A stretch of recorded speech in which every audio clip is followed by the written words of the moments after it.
We can, yeah.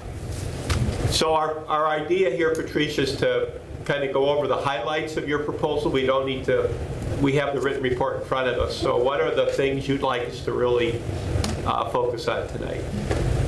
So you're up. I really didn't have any changes really to my budget except for I added the per diem clerk in. We had budgeted a part-time clerk for last year, and we've been closed intermittently, so I didn't feel the need to really hire somebody because I thought it would be kind of a waste of funding. So I'd like to carry that through to FY23 because now that we are open, I'm assuming that we're going to continue to get busy, and the busier we get, the more help we will need. So Patricia, I was looking at your spreadsheet, the one that had the FY23 with the COLA, the grant, the total. Is there what's the overall percentage increase you're wanting compared to last year? I couldn't quite figure that out. It's only $2,200, $250. Okay. And that will offset my per diem. Okay, got it, yeah. The event that we hire a part-time clerk for the slated 10 to 15 hours a week.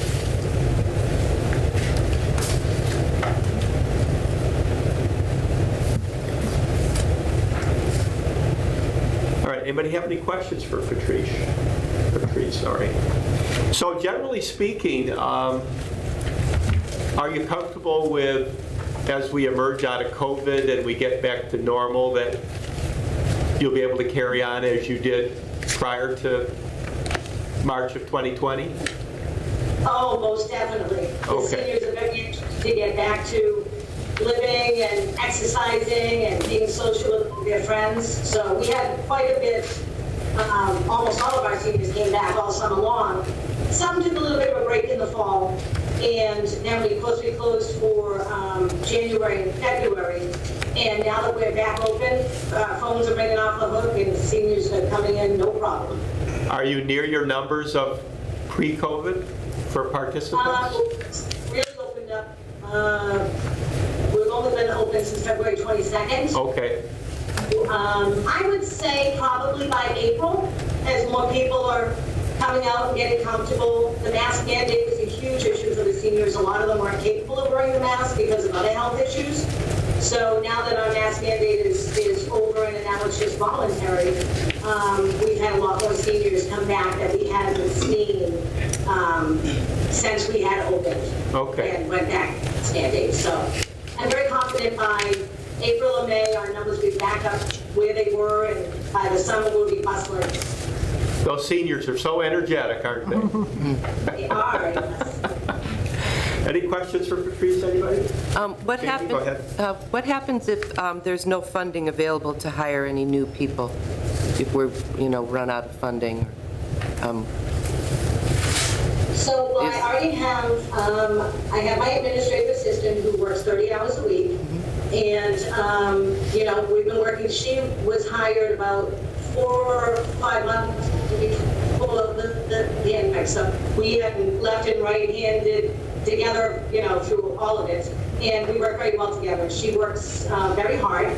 So if I didn't have the funding to hire the part-time clerk, it would just mean that I'll continue to do the 2 full-time jobs because I still do all the outreach and, run the center, and she's doing most of the administrative things like our website and our statistics and all of that stuff that we have to do for the state, answering the phones and setting up for programs. So, there's only 2 of us. And like I said, having the per diem, she comes in for our bigger events, and she's been with us for, 5, maybe 6 years. So she's very well versed in it. So that would be my worst case scenario if I just had to have the per diem for the big events. And if we had to hunker through, we could. But it's a lot because outreach has become very, very busy. The pandemic has brought on an abundance of outreach cases, either because their families lived out of state or because they weren't getting together with their families. And now that everybody's, opening up and seeing their families, they realize how bad the seniors have failed in the last couple of years. Not being social, not being physically fit, not engaging in anything, not leaving their houses. So outreach is really, really insane right now. I have more cases now than I've had in my whole 20 years. Thank you. Okay, anybody else? Questions or comments for Patrice? Jean, any comment on her submission? All right, I think we're good then. So thank you so much. Thank you, everybody. Have a good night. All right. Thank you. Thank you. Any discussion at this point, anybody on her proposal or submission? Comments or questions? All right, let's carry on with our agenda then. Board of Health, town nurse, transfer station, et cetera, et cetera. Who's going to speak to us? We have the chair of the Board of Health, the town nurse, and the admin. You want to approach the table there, guys? And we're going to defer transfer station for tonight. Oh, are we? We are. Okay.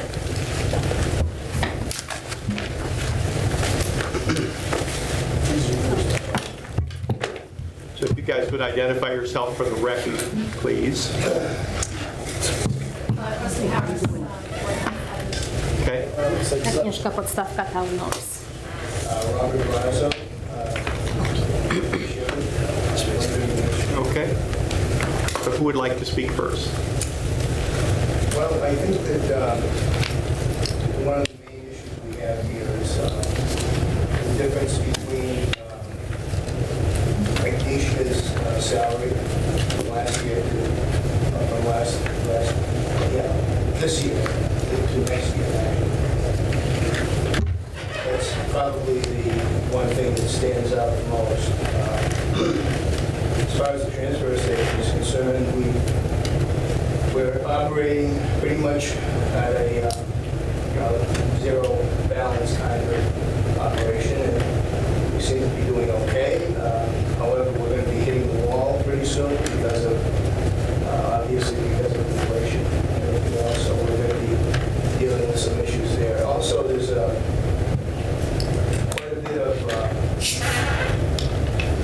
pressure from the state, new regulations coming down for dealing with some of the, like for example, the mattresses and that type of thing. We're going to be dealing with that. We really don't know how that's going to work out. We're going to have to adjust a lot at that point. The state is encouraging recycling, and more than encouraging it, because they're setting up a point system where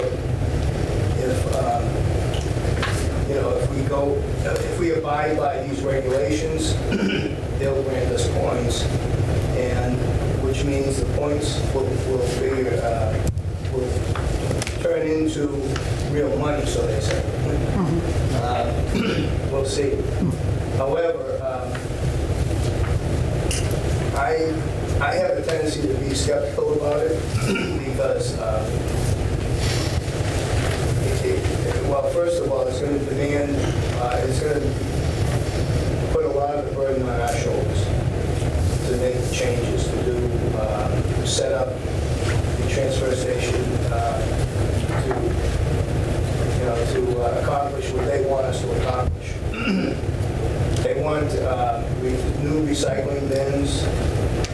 They're pushing, I can't remember everything.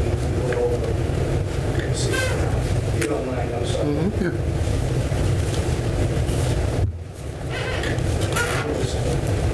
Got my glasses. Really is not good. Okay, well, anyway. Do you need little readers? Yeah, I do, but I hate to take them away. No, that's fine. I don't know how good they are. They're kind of weak, but they work for me. Thank you so much. Oh, you're welcome. Try not to react. You can't react when you take somebody else's glasses. Oh, yeah, I can see. Wow, you're blind. Whoa. No. I don't, yeah. Okay. I think I can see now.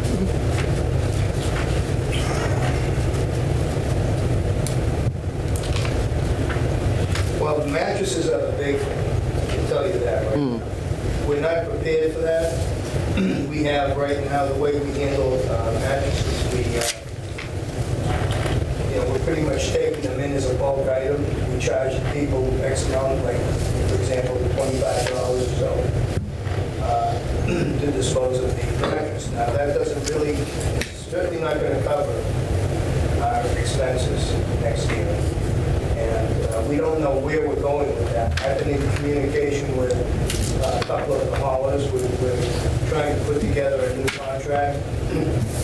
So that's something that will be, I have to work on diligently in the near future. We'll be going in for knee surgery.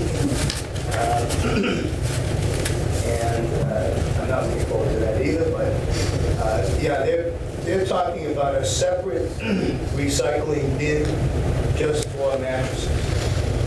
And the way she explained it is you get so many points if you take the mattress and you recycle it. If you, correct me if I'm wrong, Kristen, is that the way? I think if we start collecting them, we get points for every little different thing we collect. Right, right. They have a bunch of different things that, we can recycle, and we have to do it according to the regulations of the state. We don't even know what those, excuse me, what those regulations are yet, exactly. But this person, Recycle mattress. well, evidently, they rip it apart. Oh, okay. Yeah, they open it up and recycle. I know what you mean. Yeah, I thought they were sending it to somebody else's house. Yeah. So when would the new regs go into effect? Do they, November 1st. November 1st? So you really have no way to project your budget, basically what you're saying. And then would you add like communication, like communicating to the public? Will you need more funding for that? Is that part of what is going to be a okay. We're really not sure. It's kind of like, it's up in the Need a air. place. Like, Amanda, I heard you're going to have to recycle clothing too? Yes, I heard that. We actually have a clothing recyclable in the transfer station. You do? Yeah. Yeah, we do. They want us to recycle books as well. Yeah, but we don't have that. That would be another point though. We did. Yeah, right. So if we do take the mattresses, for example, we need a separate bin because it has to be covered. It can't get saturated. Right. That's an issue. And there's also an issue of space up there. Right, that's what I was wondering. What do you have for space? Yeah. So we're dealing with that.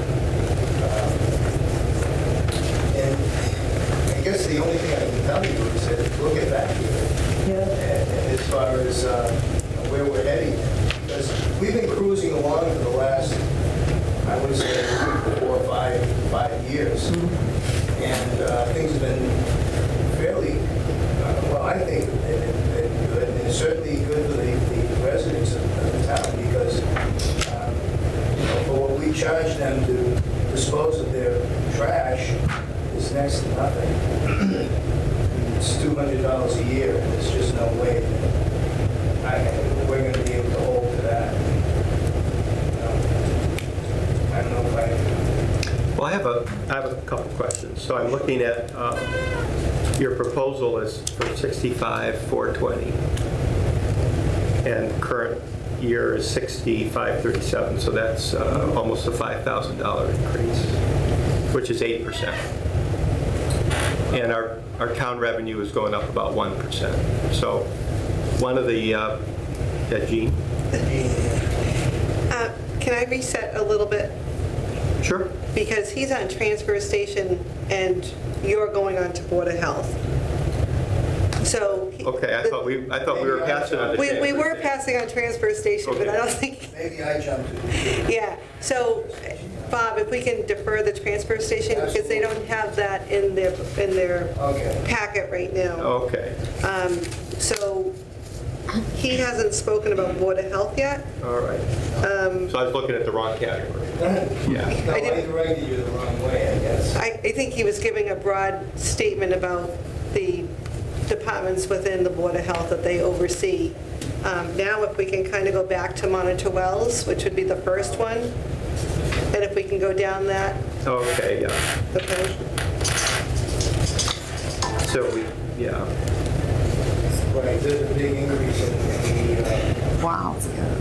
but I must say that we hired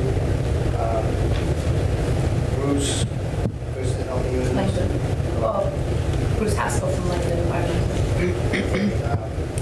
Yeah, and evidently, we have the test wells up at the, by the transfer station. That's what it's talking about now. This gentleman, Bruce, again, Langdon. Haskell. Okay. He has taken over testing the wells, his company, and evidently he came in and realized that we were not doing things properly. The wells weren't being tested properly and they weren't being submitted to the state properly. So to do so, to bring it up to where we should be, I think I'm explaining this right. To bring it up where we should be, there's a big increase in, as you can see, in well testing. We went from 4,000 back in 2020. I'm sorry, I can't really. 4,800. Is it 48? Yeah, it was $4,853 in 2020. I'll help you. Yeah, they're not strong enough, are they? Right, but thank you so much.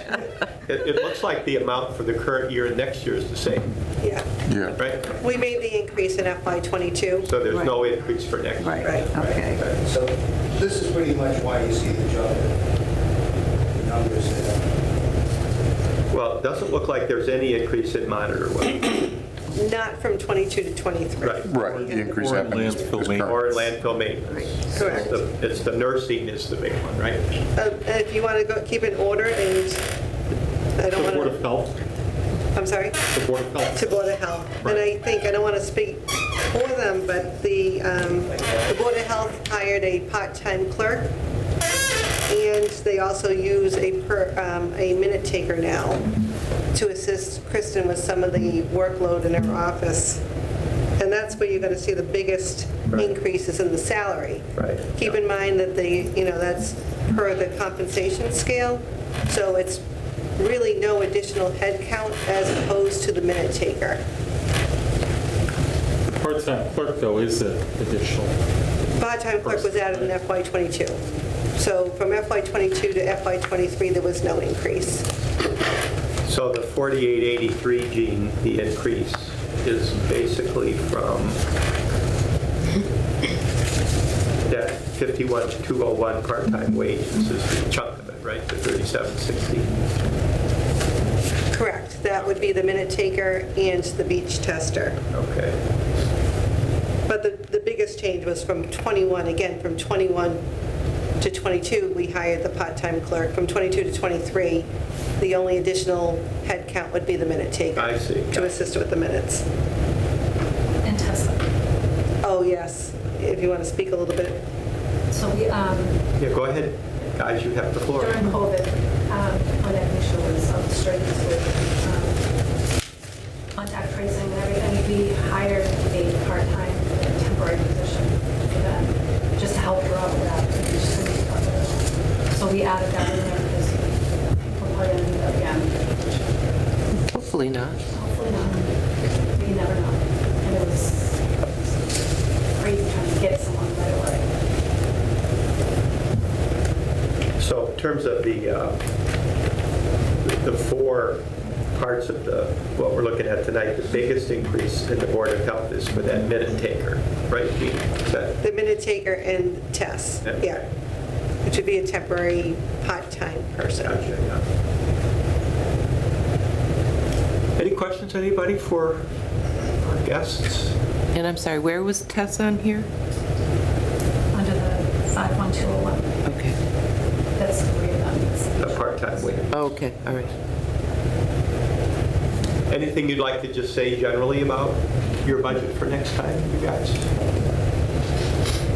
On just the Board of Health part. Yeah. Outside of the salary increase. Just anything you feel we ought to be aware of as a finance committee as we're working on the budget. That's before us, or? I think it's pretty smooth other than COVID.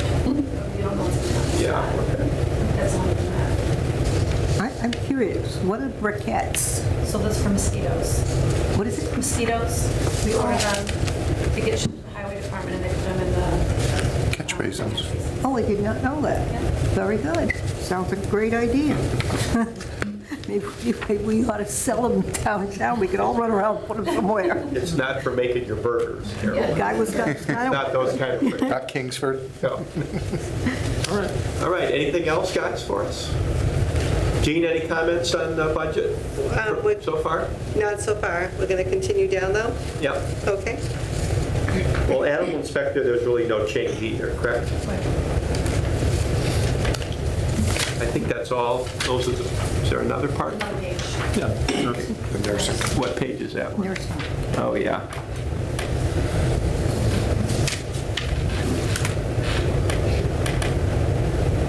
So who wants to speak to that last page? Thanks. Yes, so any questions? Like, should I? Oh, are you the nurse? Yes, I Oh, am the okay. Can I see that, Mike? Yeah, sure. So just what makes that change from 2022 to 2023? That total compensation number has gone up almost, or actually more than 50%. Yeah, Just 17,000. mostly a change in number of hours. Yes, the hours and also the rate, right? Yes, I am a town nurse for Douglas for almost 8 years, and I never. I'm okay with that. People deserve raises. I'm okay there. I'm assuming the raise wasn't a 50% year-over-year raise for the same amount of time. I'm just trying to understand, is it more hours? Yes, it's yes, it's Okay, like up to 19 okay, because I'm working during the COVID. I was working more than like okay, 30-something hours a week. okay. So this is just to be safe, and we had additional funding at that time, which may not be provided for us in the future. Okay. So we have to plan for that. Okay, And will you see your time diminish now that things are, Yes, so right now, yes, we have like a good time now. Like Right. it's much slower and like 19 maybe even too much some weeks. I mean, I can work that many hours. so should we be budgeting for these increased hours? I feel that would be the very safe way to do it, just in case, because I know that Jean was struggling at first how they gonna pay me for extra time, because I was working, tons of hours Right. at the beginning, at the pick of the. Because even at the hospital, they're going to stop the COVID testing as of Monday. When you come in for a procedure, you're not going to have a COVID test anymore. So we're seeing, Yes, yes, and you know what, I see that, I have some numbers for you, like, just for your information. So far, for Douglas, I received 1,939 cases from the beginning of the infection. So Oh, all you those worked hard. cases which came to me. right, 2020, we had 333 cases. 2021, I have received 860 cases. But 2022, so just 3 months, I received 613 cases. And this not includes home tests, people are testing. This is just lab tests. okay. So it was a lot. People, we know numbers went down, but who knows what the future will bring. And there is no scientist who would say we are done, we are out of the dark. Correct, right. So we have to plan, and there is a push from the state to hire public nurses. There is much more opportunities for trainings for us provided now, additional conferences they want us to attend, because they feel like the Board of Health were not prepared for them. Yeah, I So understand. they want to plan ahead and be ready if something's like that. Hopefully not, but if something like that happens.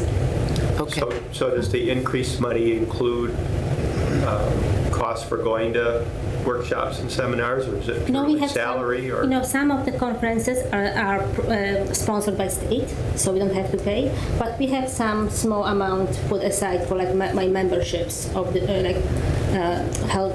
Public Health Nurse Association, perhaps, Okay. where I belong and I can take I see advantage of the training, trainings, 400. Yes. Yeah. Some memberships with the professional organizations.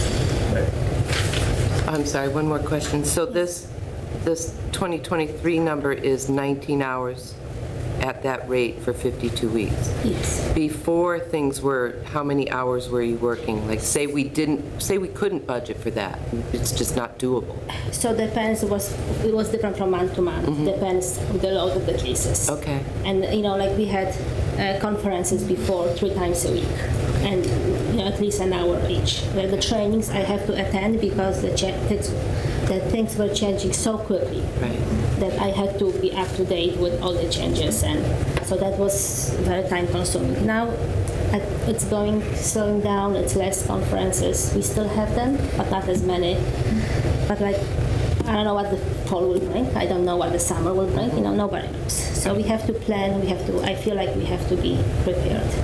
Because what I know, that towns who didn't have nurses struggled. And many times I heard that Douglas is lucky to have a nurse. Right. True. No, extremely lucky to have a nurse. I appreciate it. Being very proud. But at the same time, if the budget doesn't bear it, the budget doesn't bear it. So, I understand that. That's why we are here. Okay. You know the numbers. So what would, if things didn't happen, like keep going up, say they stopped and things smoothed out, what would be the amount of hours that you believe you could do What? that? I think this has to be reassessed next year. Like we have to give ourselves. If we had to do it this year? I wish I could have the specific number for you. I wish I could have an answer, but I don't. Okay. It all depends. So before COVID, what would you say? We started at 7 hours. 7 hours. Okay. Increased to 14. Okay, great, thank you. Yeah. Thank you. And I think the 19 is Just a couple additional hours. wouldn't be doing it if much had. Right. There Okay. was a lot of, it wasn't just the tracing, it was calls. So many. Oh, I understand, yeah, So you just don't know. right. Are they still contact tracing now? No, No, they okay. don't. Although we are still being encouraged to contact people over 75 or people with family with small children or school-age children. Like I work with the schools, and we still, contact the families with small kids. What do you mean about you contact people over 75? So people who test positive. Oh, okay. People who test for COVID, we contact them, try to call them, because many of them provide a landline, so we cannot send them a text with the information. So usually to the rest, I'm sending texts. Now, how do you know they test positive for COVID? They call you, or how do you find this out? I received all the information, test results through the special program.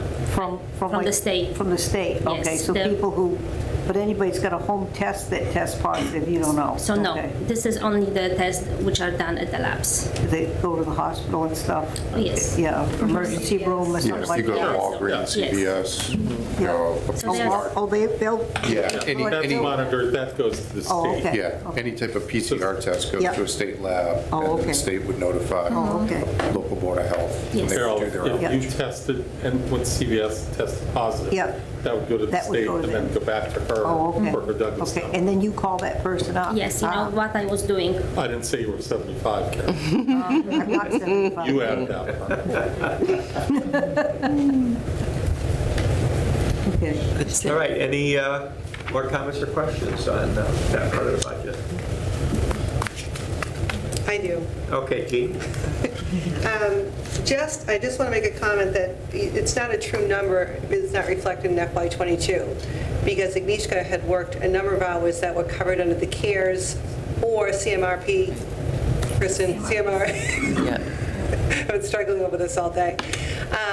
So we funded that because they were non-budgeted hours under the grants. So you're not going from 25,280 really to the 39. The other thing, Howard, is the rate did go from 35.71, Kristen? This is a request at the 40. It still has to go through the town administrator and placed on a compensation chart. So this was used as a budgetary placeholder. They used some analysis from other communities, as she alluded to, that the other communities are now starting to get town nurses, and so that's where the $40 goes. It's an additional 5 hours plus an There's the additional two mathematical events. Yeah. That get that change. Correct. Sure. Okay, And the thank last you. piece I want to know is, I think you're missing a row because there's no way those expenses add up to the 4178. So I'm missing a row there, or there's no automatic formula. So I'll check that out. Before Mike points it out to me, I figured I'd self-confess. Yeah, What are you saying, Gene? good for you. I'm saying you got my back. Thank you, Gene. Anybody else, comments or questions for our guests? All right. Great. Thank you, you guys. Thank you all. Thank you. Appreciate it. Thanks for coming. All right, There you great. Yeah, these are only a one. You people do a great job at the landfill. Yes. But the glass thing is full. That's right. The glass container is full, Probably is right now. because they're not taking any more glass. We were getting paid to recycle through this limestone recycling. We were like, they pay us, tonnage.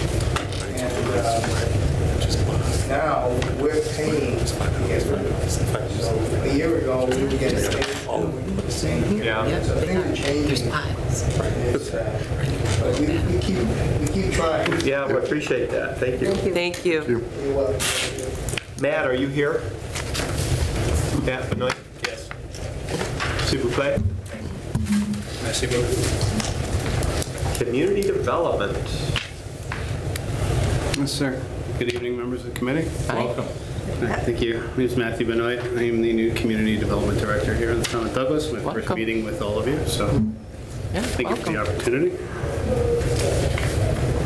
So Matt, you want to go over the high points of your budget request for the upcoming year? Sure. So I will, I'm going to actually start with one thing. Previously, Mr. Chairman, we had met at a capital meeting.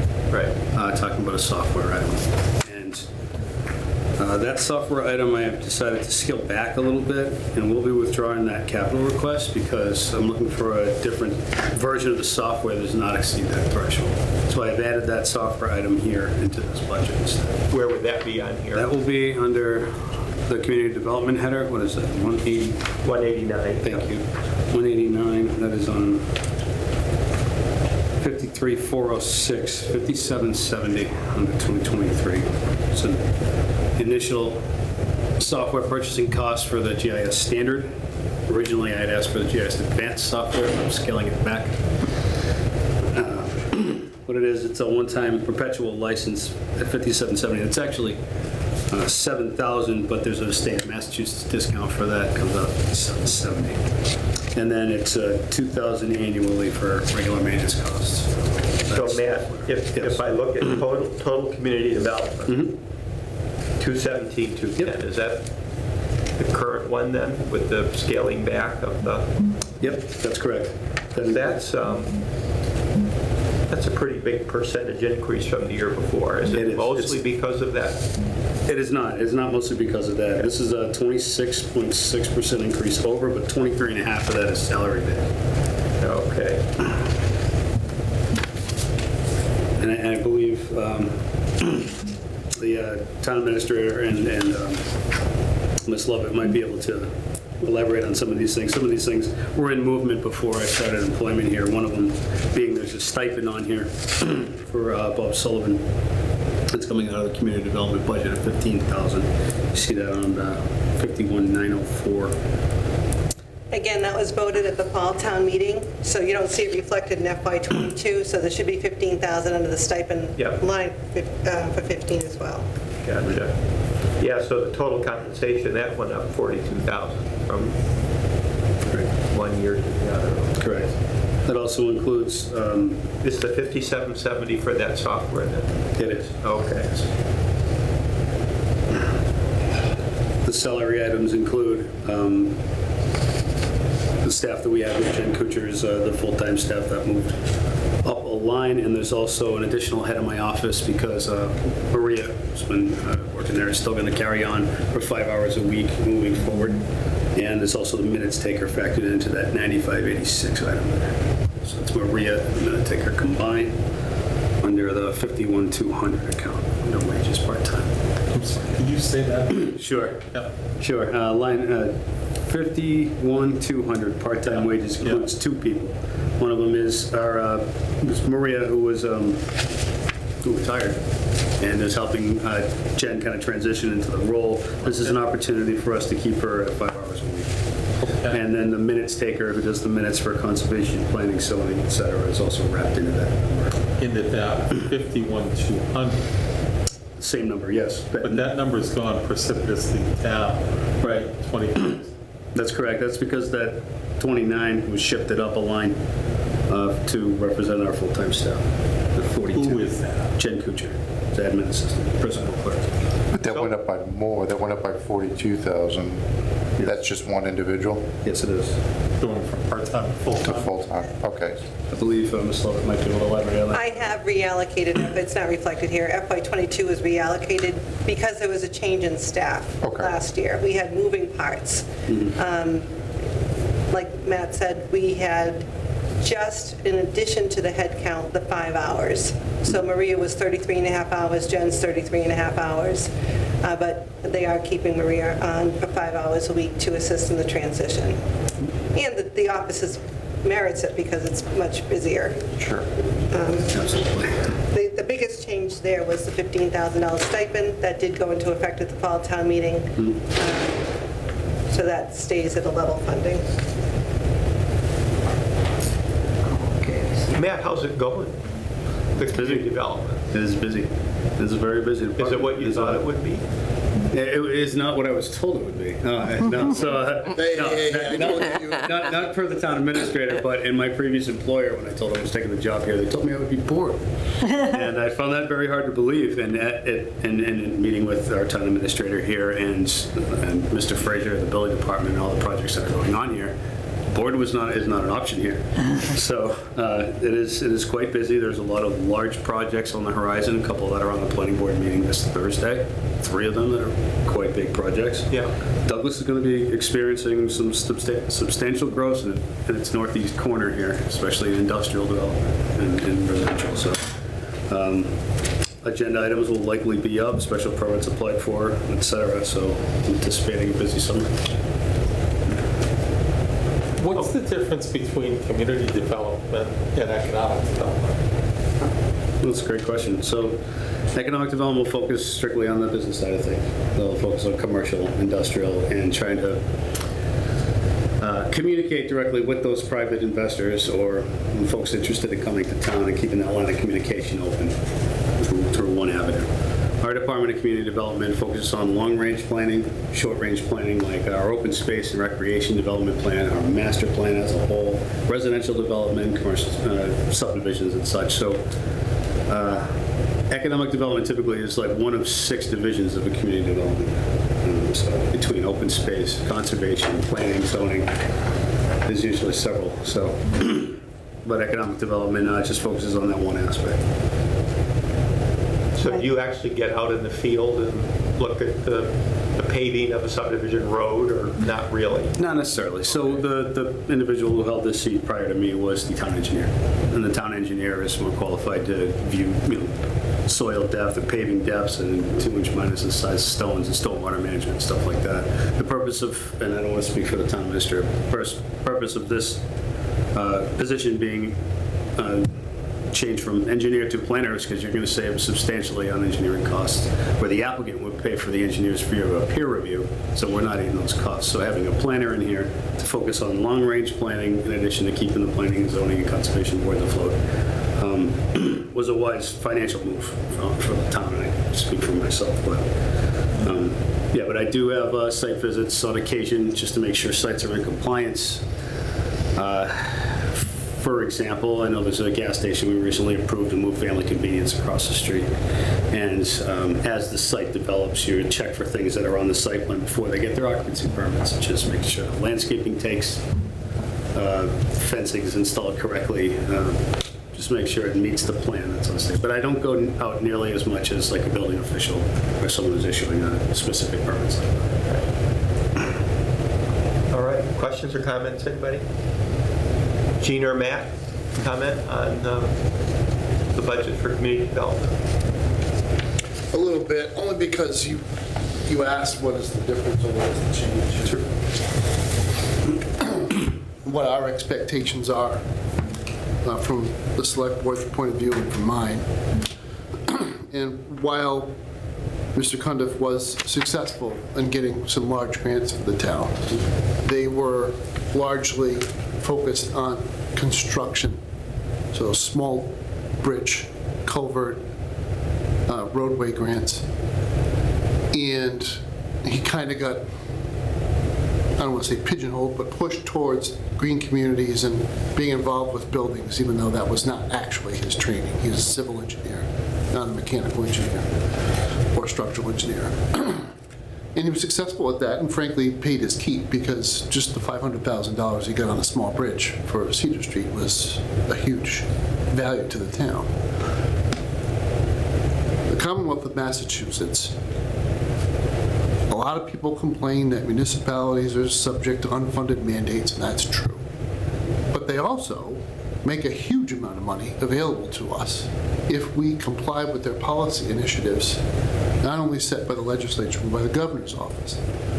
So whether it's the so-called MVP, or Municipal Vulnerability Preparedness Program, which is about climate change, it has a nexus with direct, just hard infrastructure needs.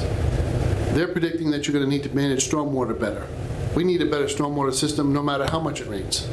So I have no problem pursuing aggressively the planning portion that's already done, and now the action portion. That is a task for the Community Development Office to do. So whether it's MVP, green communities, you're going to have to help me, complete streets, all of these planning initiatives that are designed to make communities more habitable and more, to improve the quality of life of people who live in places. There's a lot of money being leveraged for that. And if we don't get it, it's because we're not asking. It's not that it's easy to get competitive grants, but frankly, they've put so much money into it, it's hard not to do a good enough job on it to at least be competitive. So Matt's been tasked with that. He's also been tasked with a really significant weakness in the organization, in my opinion. And this is part of the reason why Bob Sullivan's stipend was put into this department budget, because Bob has skills and awareness. We have got to match our infrastructure data, where the catch basins are, where the valves are, where the hydrants are, who's served by water and sewer, who is not, into a system called GIS, which is our mapping program. And there's a whole skill set around that and updating all our maps. And then there's also a requirement in the case of water especially to maintain those files in a secure location, because water assets are considered vulnerabilities for all communities. So Matt has a background in GIS, so his hire was in part driven by the notion that we really want to attack this. We want the assessor's office, community development, and building to coordinate with water, sewer, and to some extent the fire department, on locating, mapping, and capturing all that in a resource that we can use, especially in the case of emergency, where those of us on the civilian side who may be operating the EOC pull up a map and want to see where all the assets of the town are. We need to be able to do that. At present, we're not. So that's a broader mission than this department had in the past. So we lost the refined, precise skill, but we got a much broader package. So. Thank you, Matt. So will that GIS software help you do that? Absolutely. Will you be able to do it with this one? You will be able to, because I know you wanted a little better one. I did. I was kind of shooting for the moon on that one. Well, I mean, sometimes, you know, you don't spend enough and you don't get enough on the other end. Right. So, I mean, if you've got something that won't work as well as what you need, then sometimes you better spend a few more thousand and get what you really need. It's going to do the job. I fully understand that. I did speak with the representatives of Esri, who is the founder of this type of software. I spoke with them on 2 different occasions today, 2 different folks within the department, explaining that it could be upgraded in the future without altering the license or anything like that. Good. But going over what I wanted to do, especially for the MVP, and the charting the infrastructure for the town, working with the software that the water department already has, it seemed that the standard package would be sufficient for all of that. Okay. Would also work for, if we decide to do this, we're upgrading our master plan in the future and we're trying to do the maps in-house, we'll save those expenses and have it vetted out. The more familiar, the more I get to use it, the more familiar I get, and it can pay long dividends just in the long run there. So, but yeah, the standard version of the software, there were 3 levels of it. The basic, which the water department has, the standard, which matches most municipalities in the state of Massachusetts, and then the advanced, which in turn through more research we realize is more for like regional planning associations or large private companies that use it more on a direct basis. So that's why I reduced my request to the standard package. But it was a great question, but given what I'm asking for, this would allow us to not only work with the water department to get this infrastructure charted. It's okay. But that is an interesting ring to I was going to say, is that the fire chief? So not only to get that infrastructure charted, but be able to use the software for multiple purposes moving forward. So Matt, what's the price point difference between the one you've now requested and the one you were requesting? let's see, the original was 8107, and this one's 5770. These do come with state discounts. Originally it was like 14,000 for the advanced and only 7,000 for the standard. The state discounts, you're looking at $3 grand, about $3 grand a little. How old is our master plan? 1998. Usually those are upgraded every, well, Okay, towns recommend 10 years. Yeah. More common practice is 20, but we're overdue. I think it took us 5 years to do the plan. It takes, 3 to 5 to do it, depending on if you use consultants or not. If you do it all in-house, it just takes longer. all right, questions or comments, anybody? All right, Matt, thanks so much. I really I'm appreciate sorry, I was Oh, go thinking. ahead, Howard. Okay. Sorry about that. You were lost in thought, right? Holding the position for a minute. To Gene, can you explain, when you say that Bob Sullivan's stipend was approved at town meeting last fall, it was approved but not funded? Oh, it was now? funded. It was funded. Then why is it coming into this budget? Well, it's going to stay there. It's repeating again. 15,000. So was it approved last fall for 2022? Correct, And it just doesn't reflect for 2022 on this? correct. Okay, thank you. So Matt, just a couple things. How long have you been with us? I've been here since October. Okay, all right. I didn't know that, but welcome. Thank you. Anything else that you see in the few months you've been here that you would be interested in getting from, they say us, from the town for your work for the next few years? Go ahead, I'm asking. The floor is yours. That's, well, I'm not saying I'm offering it. Okay. But it's good to get an idea, welcome you, and see what I your appreciate thoughts it. are, and see where you want to be. Well, thank you. Okay. I really appreciate that. The software works out the way that we're anticipating if it is approved and whatnot, and we'd be incredibly grateful. One of the pieces of equipment we would have to upgrade in the near future would be our plotter. Our plotter printer is an inkjet, and when you print high-quality maps with multiple colors outside of the cyan, the yellow, and the magenta, you get lines, especially when you're printing green and the maps are very poor quality. You have to sub it out. It's just RBC to do that. Plotters are not cheap printers at all. They can be 5 figures, 10 to 15, sometimes 20K, depending on what you get. So that would be one thing in the future that I'd be considering at this time, but without consulting with TA about anything further. I'd rather You realize we popped a bottle of champagne when we got the $8,000 check. I know. You realize that, right? It was like cool, it was like a Cadillac. I believe it. All right. I believe it. Is it possible, though, just to send these things out, to have them printed? Yes. Yeah, CMRPC will usually do, the Regional Planning Commission Yeah. will usually do that for us, depending on the volume, Yeah, sometimes but I mean, not for cost. I hate to say it, but, you know, I know somebody that's doing a lot of graphic stuff, and I'm telling you, they're outsourcing it to India, and it's getting pretty fast and pretty good and pretty cheap. Yeah, no, that'd be good to know. Absolutely. So I don't know if that's, just send the email files to them and they do it. I guess what I'm trying to get an understanding of for this spring, for the next couple of springs, is what we've talked about now is the economic development starting to get fruition, starting to have some new revenue for the town. Well, I don't want to spend it all yet.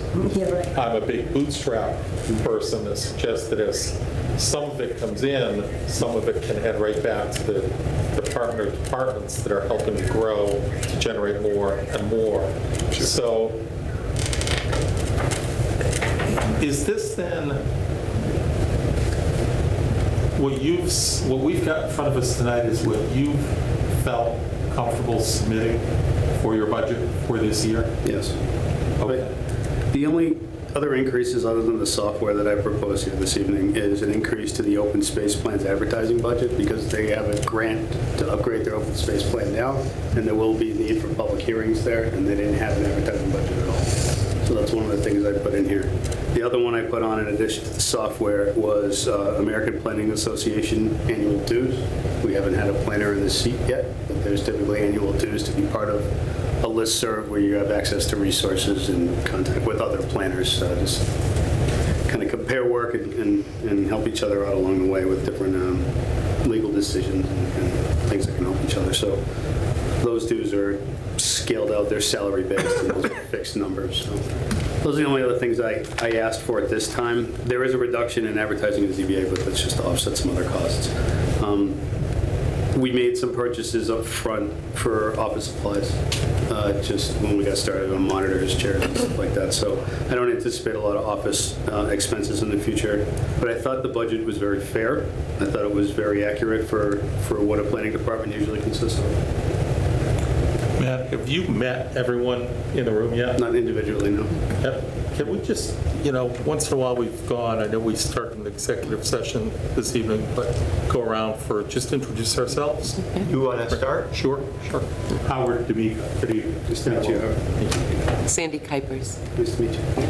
Dick Vandenberg. Good, sir. Michael Hutner. Good, sir. John Gondon. Nice to see you. Thank you. Appreciate that. Yeah, welcome. Thank you. Okay, anybody else? All right, thank you, Mike. Yeah, sorry. You're Mike. I'm Mike. Yes, Thank you very much. Thank you very much. I appreciate it. Thank you. Oh, my phone went doubling. I'm not going to call and get that. Ken. I'm staying, no, don't do it. There goes Matt. I'm staying for him anyway. Nicely done. Oh, my goodness. No grunts or groans. No, very agile. Lunch, sir. All right, Ken? So before you move on, Mr. Yep. Chairman, Okay, make go a note. Yeah. So for the record, this is one of those times we have fire detectives going in one location and then the medical came in right after. So that's, the location's the middle school, so that's why I was curious. Matt wouldn't speak to this because it's really within the select board's purview, but I think perhaps the largest expense we're looking for in the entire land use category is to get more legal assistance. We currently have a flat rate arrangement with the firm that provides this backup. We get one meeting coverage a month. So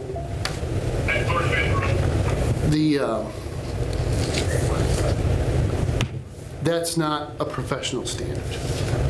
But we limped by, I think, as a town, put this way for a long time because, frankly, the real estate market was quiet. The town felt that it had the expertise in hand to manage the meetings and get through them, and a lot of the cases were fairly straightforward, and there was, basically two part-timers enforcing decisions, one of whom was very experienced. And so the demand for legal services was far less. It is my personal view, and not everybody has to agree with me, I'm just going to I'll put it this way. I recommend that whenever we have a public hearing and the parties that are filing an application with the town's boards are represented at that meeting by legal counsel, that we are not in a good position reacting to legal counsel as well as trained engineers and professional designers. Staff can handle the design and policy components because that's what we hire professional staff for. But when we get down to the weeds, procedural issues, the fine points of the zoning code or the subdivision regulations, we don't have counsel. What are we doing? We are either continuing the meeting so that we have the opportunity to bring the matter to council, so the applicant waits another month, at least 2 weeks, but it could be as much as a month or 2, depending how fast land use council responds. We also have any number of open meetings and other procedural issues that occur during meetings. I do not want to have our staff build their relationship with the board that they're staffing on the basis of procedural questions, whether or not what they're doing is lawful or not, having to speak up and say you can't have one-on-one conversation at a time, it's an Open Meetings Act violation, blah, blah, blah. Somebody in the room has got to do it. It would be better for a legal counsel, because I think the status as a trained attorney and the authority of counsel is say you need to stop having your sidebar conversation right now, as opposed to putting my planner in the position of having his relationship with the board not sullied, but it gets awkward after a while if you're constantly telling the same person, hey, you know what, can you stop texting? Or hey, you know what, can you stop having this conversation about the substance of the matter when it's not on the mic? But it's really when they're here making, well, this case said that. Well, how many planning board members who are elected part-time volunteers? Maybe some of them do professionally and care a great deal about it, but most of them are not trained attorneys. They're not going to know what the case says. They're not going to know that the court that decided the case was in New Jersey and their findings and opinion are absolutely worthless here in the Commonwealth. I see a lot of this happening from time to time. That some meetings are great, some meetings are not.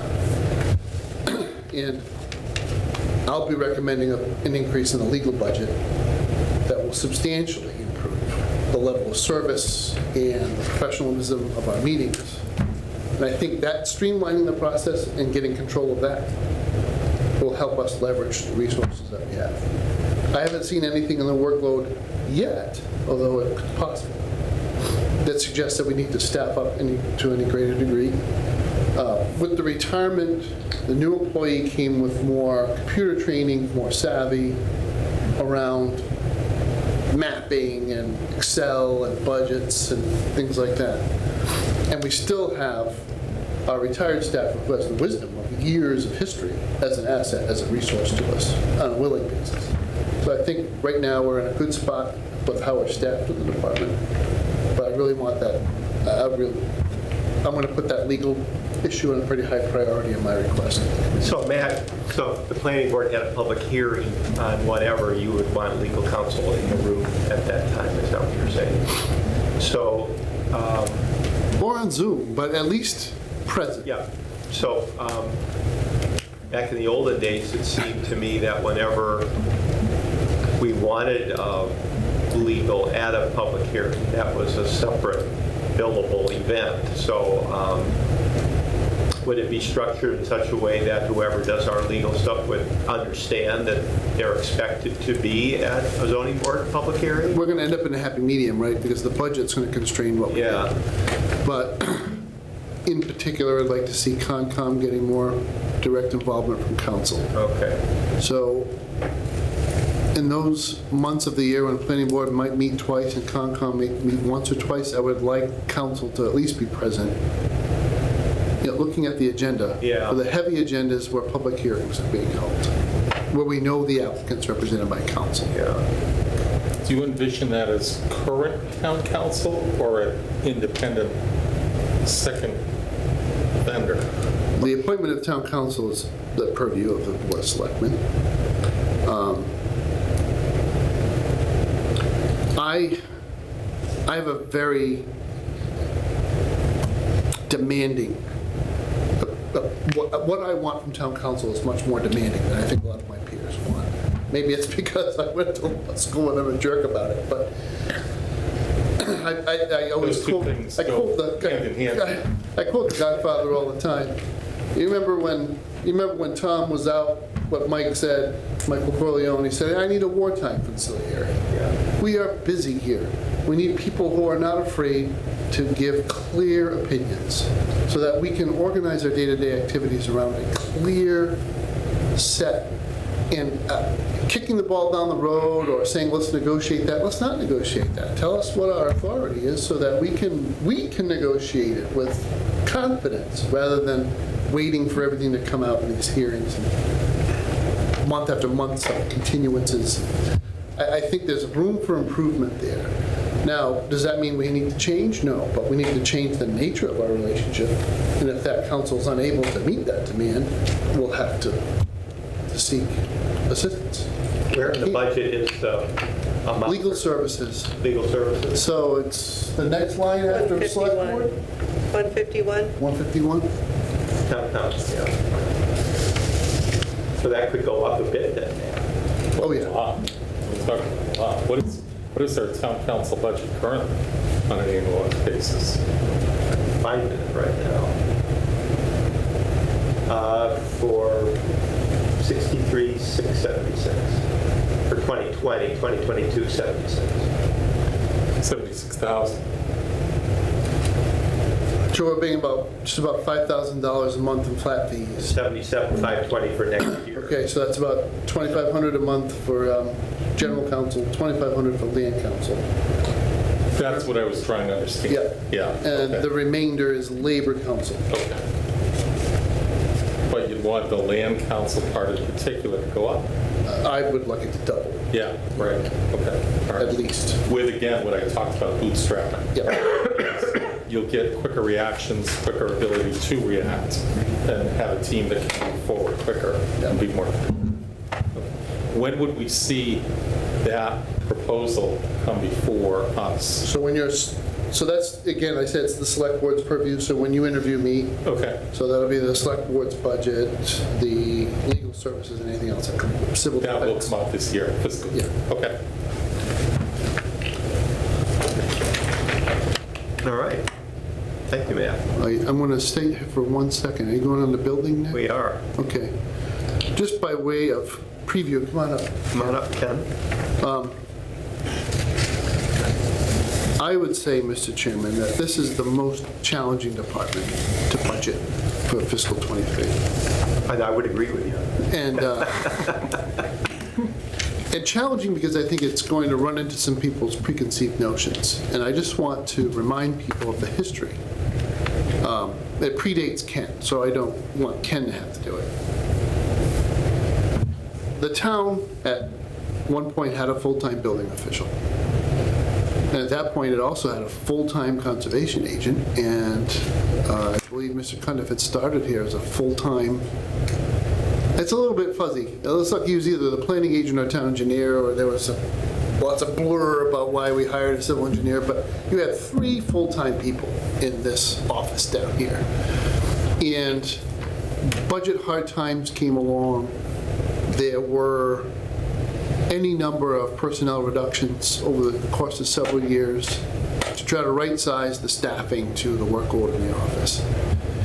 And I don't think I'm telling anybody anything they don't know. There was a certain amount of politics involved, too. The building official did not necessarily get along with everyone that she was working with, and particularly members of the select board at the time. And so the Concom agent ended up being a part-time person, and the building official went to part-time. And the only full-time person left in community development was the director, who was an engineer. And he kind of held it together for a while until the workload started getting much bigger. And in particular, it got a lot bigger in the building office. So when I started here, you had a part-time building official who had replaced Adele, and he was technically working for 2 towns at the same time. The town of Uxbridge is a full-time employee, and the town of Douglas is a part-time employee. with the most ridiculously upside-down, rear-end backwards arrangement with the Ethics Commission you can imagine. So he was not allowed to work for the town of Douglas while he was on regular hours for the town of Uxbridge, and vice versa. So at 7 o'clock in the morning, he was doing inspections for Douglas, and then he'd run off to his full-time job in Uxbridge. And what he didn't get to, sometimes he got to on weekends, or frankly, sometimes he just didn't get to it. That arrangement absolutely, positively did not work for me after about a year and a half. I could see things were being missed. I didn't like the idea that we'd call somebody in the middle of the day for a structure fire and he couldn't come because they're working for another town. You need to be here. So the day the tornado hit the town, I showed up at the scene. I said, where the heck is the building official? We got trees down on houses. We got people evacuated out of their houses. I need a building official here who can at least say something about whether it's safe to go back into these buildings or not. But he couldn't come because he was in Uxbridge. So that didn't work. And I attempted to replace the part-time building official because the workload was still could have been handled by a part-time person with a firm that would provide professional consulting services, including building inspection and plan review. And my dear friends at the BBRS had a small cow over that concept.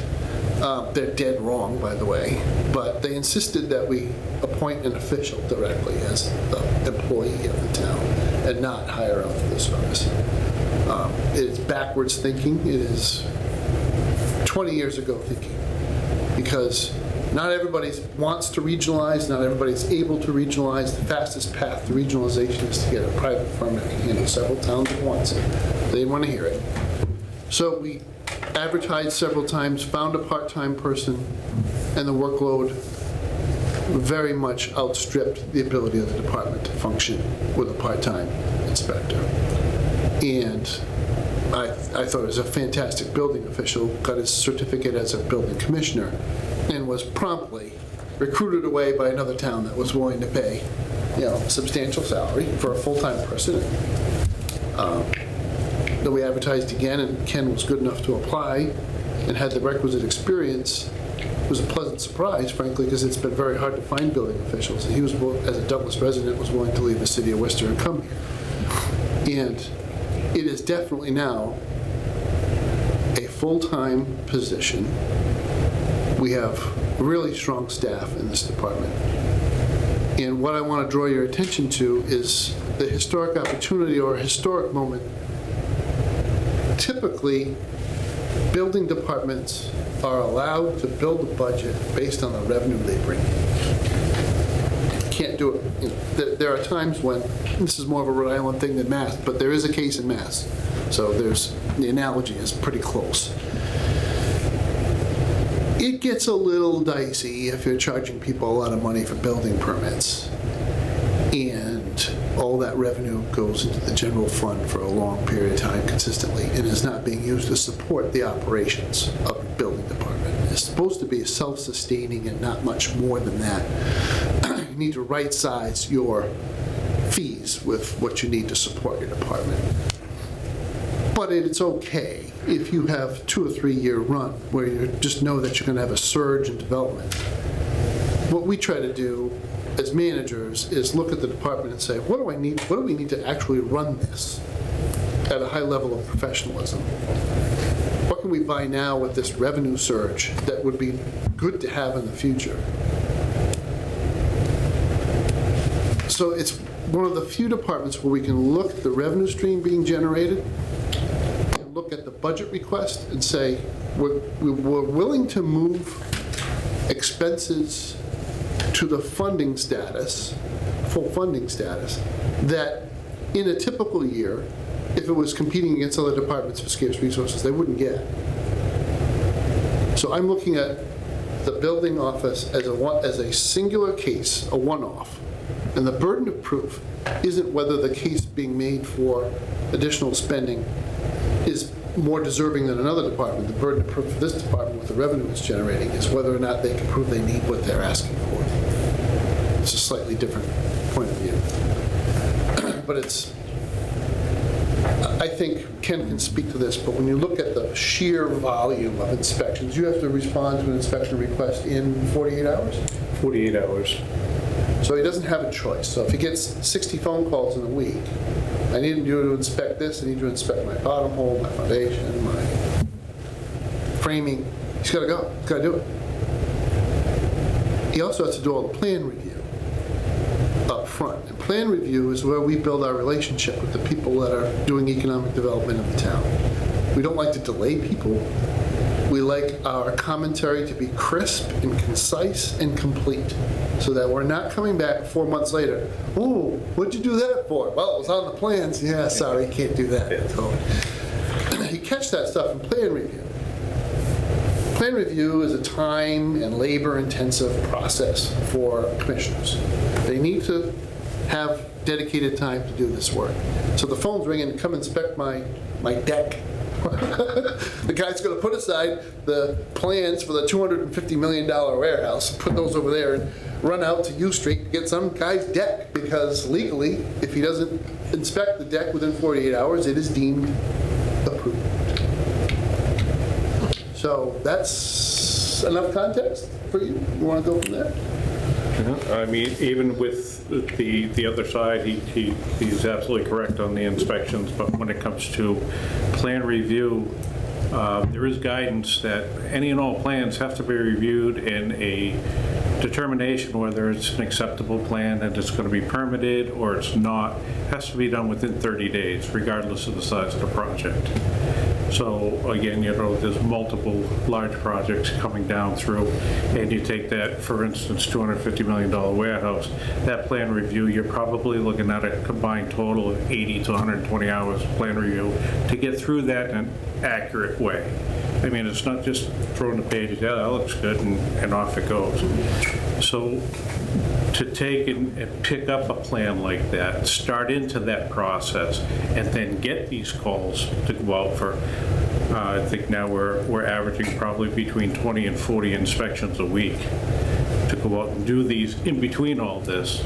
The lost time is just incredible and stuff like that. So Ken, again, back in the olden days, it seems sometimes that the applicant engineers kind of relied on the plan review to catch their own mistakes. I've had many discussions with engineers on plans that I've received that I question. And In other words, you end up doing the work that they should have done. Is that still an issue or not? Oh, it always is. Is it? It always is. I mean, not to be a little engineering, they've done their due diligence, but they look in a book, and the book says that this works. In practicality, when you put that together, does that really work? And I found, not all the time, but a substantial number of times I've questioned, you know, where's the connection point on these three beams that are coming together in that multi-story building that's going to be carrying, you know, 40,000 pounds on that point? Well, let me look at it. And then I'll get it back and they'll say, well, we didn't have to change anything, but I keep the old drawings. And I do go back and look and, right, okay. So you just say, okay, thank you, and you move on. Yeah. I just had to ask. Yeah. So should we go through your budget then? Sure. Okay. Which one are we looking at first? All right, well, we can look at the graph first. I had this graphed out to show our increases dating back to 2017 for the permitting process. We started off back in 2017 with approximately 600 permits and a revenue down in about just south of 200,000. We've built all the way up. The projected for 2023, we're projecting somewhere around 1,200 permits for 2023, with the revenue someplace around 600,000. And it's been a steady increase following all the way through. Our actual for revenue for this year is as of December 31st, and we were just north of 200,000, and we had just under 600 permits that we've already issued. So I don't think the projections, given the trend, is too far off. We don't know, I mean, it's like anything with the economy, one hiccup and it can change. Yeah, the global stuff that's going on and everything else, you never know. Between that and material pricing and, Yeah, right. everything coming through. So, I mean, we did our best to come up with a projection that we think is where we're gonna be at. So the words building permits, does that mean number of different things? Or does it I'm mean a sorry. single-family house, a building permit? Okay, is that what? What is a building? I mean, does it mean a single-family house, an apartment? So these were all permits combined. This could be anything from an addition to an electrical permit, a plumbing permit, to a multi-story, to a commercial project. It's just a permit is the number for that permit. Including the deck on U Street, that could be included in that number? Right. Okay. So what I have not included in that number is a couple of the large projects, which I have written down here, which are in the process of going through community development and planning board and zoning board for all of their approvals. So, I mean, until I have something that comes to my desk, I don't really consider it. Gotcha. Yeah. Okay. All right, any questions on the charts and the graphs? All right, want to carry on then? So I'm looking to, on the budget, I'm looking to bring back stipend levels for my electrical, plumbing inspectors. They took a budget cut back in the 2014. They took about a 30% cut. And what I've done is put into the budget to just bring that 30% cut back to them. So that's the 197, up from 139 then? I'm just looking at the That would be total compensation. on the 51,904 stipends, Yeah, up to the 27,875. That was from the previous Oh, I see. 2135. yeah. Okay. That's bringing stipends up for my two, I'll call them full-time, part-time inspectors, and also I have backup inspectors for them. And then you have a new one, that 5120 is 25,000. That's not currently in the budget, right? That would be for a part-time inspector up to 19 hours a week. Okay. Then I've also carried a line item, there is no budget number for it, for the temporary stipend. That's with regards to these larger projects coming forward, if they do come forward, being the warehousing and stuff. I'm looking at having to have inspectors there every single day, maybe multiple times a day. That's not what is in the guidelines for their inspection duties now. They'll perform what they need to, but I need to compensate them if we get to these larger projects along with what's going on with the regular permitting process. Yeah. So if we look at the very bottom where it says total building inspector, the 61,000, a bunch of that is that increase in pay for various people, isn't it? Yes. Yeah. Following Again, down- to Howard's, I'm sorry, I was going to say, again, to Howard's point earlier, those increased expenses should come with increased revenues from these building permits that are getting pulled, so Right. it's somewhat self-sustaining in that respect. I mean, the building, when those big buildings go up, those are going to be substantial increase in building permit revenue. I mean, they could be, you could be $1 million in building permit revenue coming in Right, from yeah. them, which I have not put in here. I don't have them in front of me. Right, Until I right. have them in front of me. It could happen this year, it could happen next year. Until I have them in front of me, I haven't added that in. Now, this is a question, one of these big projects come in the midst of, before we get to our new budget and everything, and now all of a sudden, you're going to need some people in there to help you, to inspect this and everything. Where do we get the money to pay them? Do we have to come back for new money, revenues? Where do we come up with this money to pay them? Well, that was this temporary stipend addition to it. We have Right, inspectors that in didn't town. seem like enough. Well, that's put on top of their regular stipend, which I'm Yeah. trying to increase their regular stipend to pick them up to at least recover that 30% level that they lost. Yeah. just don't, I mean, I'm just wondering if you come in with like that, 800 or whatever size $1 million warehouse that's coming in, you're gonna need, like you said, you're gonna probably have to hire some outside consultants to go in and do a lot of these inspections. No, we should be able to handle all the inspections in-house. They are under construction control. Right. They're engineering departments and firms that have sent me the letters of job control. Okay. They're responsible, but it's still, we are obligated to do inspections on a regular basis. Now, if one of these projects, I'll just use the 1.1 million square foot warehouse. Right. If that actually came to tuition, Right. I probably wouldn't see permits until around August. Oh, okay. That's only going to be, they're still going to be working the ground.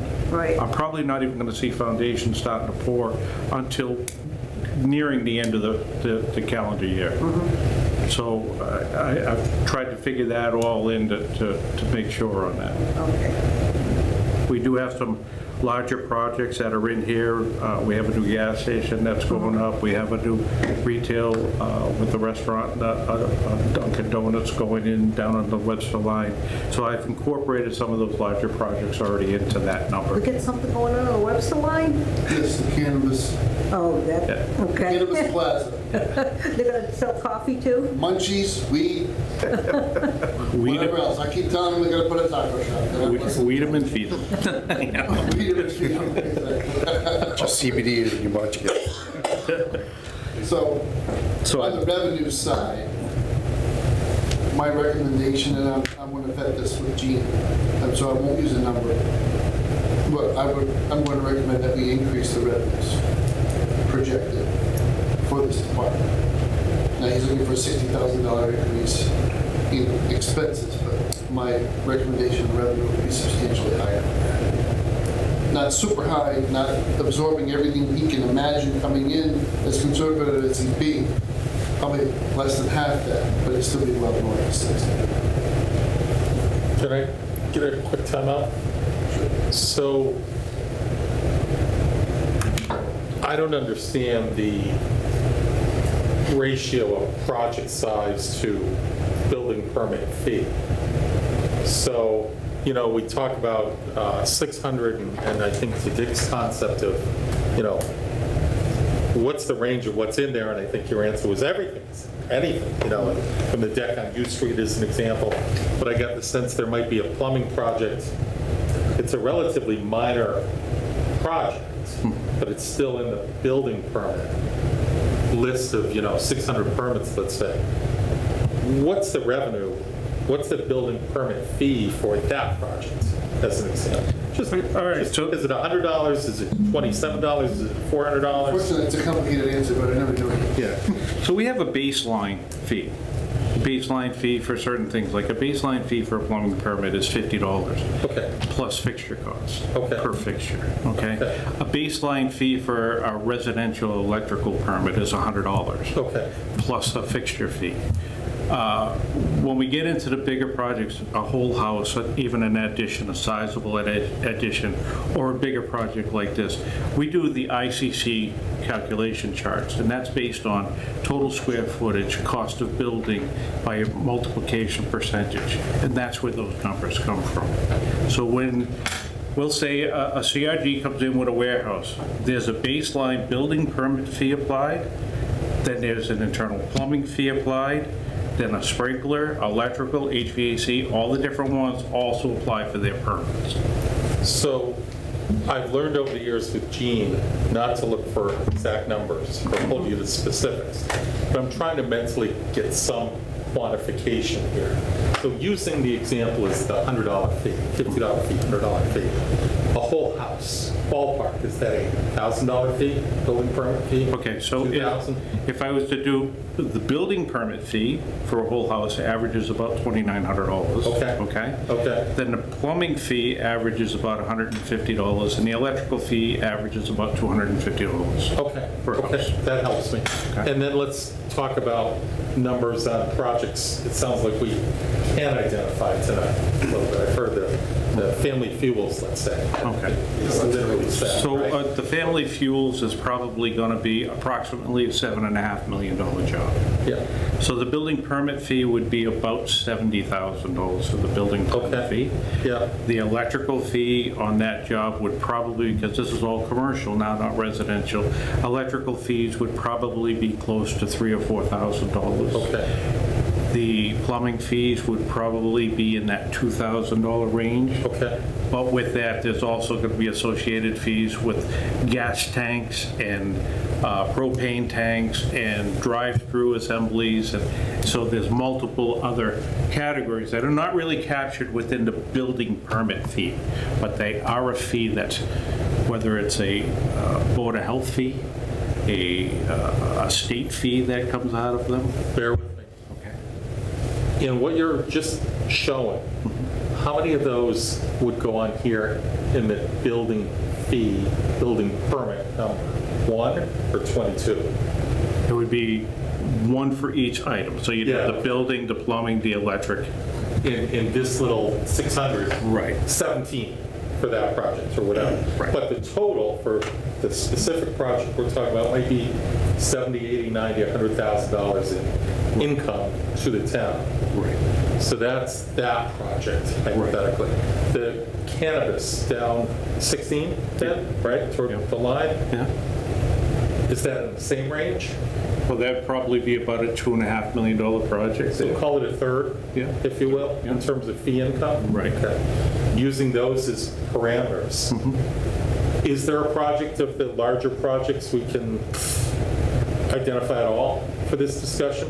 Or just call it Project X over by, Well, CRG is publicly Okay. filing applications as a Okay. builder, so we can Okay. use the name.